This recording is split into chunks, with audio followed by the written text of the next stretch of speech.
દેવગઢ બારિયામાં ગેરકાયદે રેતી વહન કરતા ટ્રકને તંત્રએ પકડી પાડ્યા।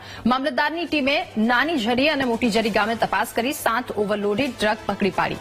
આ ટ્રકમાં મર્યાદા કરતા 20 ટન વધુ સફેદ રેતી મળી આવી, જેના પગલે તંત્ર દ્વારા ટ્રક જપ્ત કરવામાં આવી। જોકે તંત્રની કાર્યવાહીથી ખનીજ માફિયાઓમાં ફફડાટ ફેલાયો છે।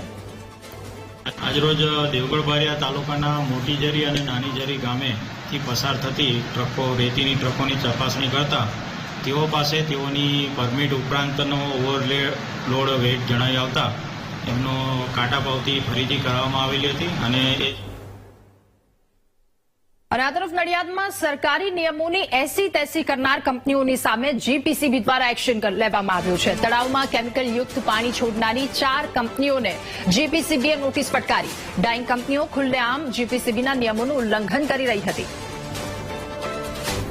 આજુબાજુના ખેડૂતોનો એવો પ્રશ્ન કહેવાનું છે કે ખારીમાં જે પાણી આવે છે એ ગંદુ પાણી આવે છે અમદાવાદ રિજનમાંથી, તો એને અટકાવો। એટલે એમનું કહેવાનું એવું હતું કે અમે પાળો બાંધી દઈએ। એટલે મેં કીધું ભાઈ તમે પાળો બાંધો તો એ અમદાવાદમાં પૂરની પરિસ્થિતિ થઈ જાય। આટલું 300 mld નું પાણી અમદાવાદ વિસ્તારનું આવે છે, મ્યુનિસિપાલિટી વિસ્તારનું, તો એવું શક્ય નથી અને નદીને કોણ રોકી શકે, બરાબર।